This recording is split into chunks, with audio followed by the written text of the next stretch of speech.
Welcome to our exploration of K-nearest neighbors, or KNN, one of the most intuitive yet powerful machine learning algorithms. KNN is a supervised learning algorithm used for both classification and regression tasks.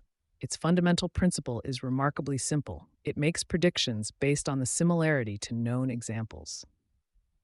KNN is unique in being both instance-based and lazy. Unlike eager learners that build models during training, KNN simply stores all training examples and defers decision making until prediction time. This approach gives it remarkable flexibility, but comes with its own trade offs.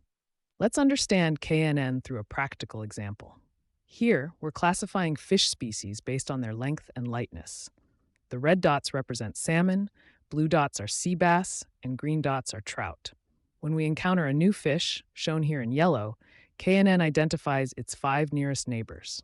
Notice how the algorithm determines the fish's species based on the majority class among these neighbors. The choice of K is crucial in KNN.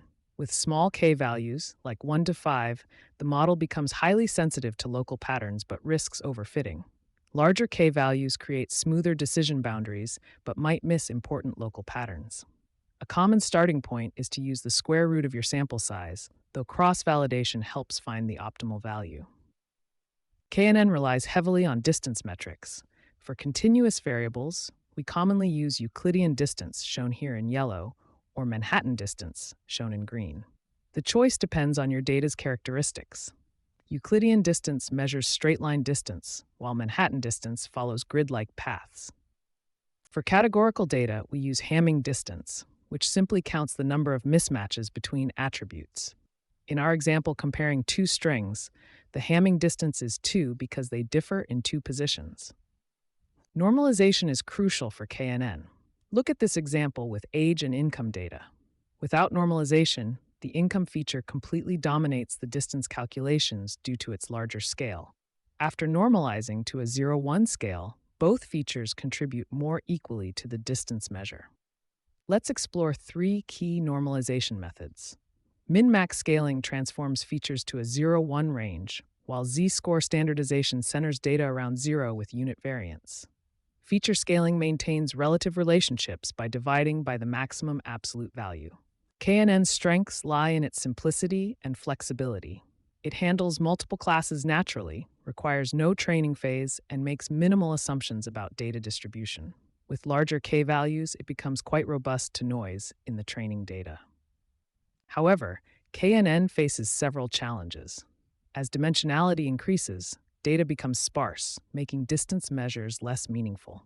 The algorithm requires significant memory to store training data and can be computationally expensive during prediction. Choosing the right k value and handling irrelevant features remain ongoing challenges. In real applications, we must consider feature importance. Not all attributes contribute equally to predictions. Instance weighting helps prioritize more relevant examples. Missing values require careful handling through imputation or interpolation techniques. KNN excels in various domains. In medical diagnosis, it helps classify diseases using patient metrics, with recent cases weighted more heavily. Credit risk assessment relies on financial features, particularly payment history. Facial recognition systems use KNN with carefully selected facial landmarks. To implement KNN effectively, remember these key components: proper feature normalization, appropriate distance metric selection, and optimal k-value determination. While conceptually simple, successful implementation requires careful consideration of data preprocessing, feature importance, and computational efficiency. Understanding these fundamentals will help you apply KNN successfully in practice.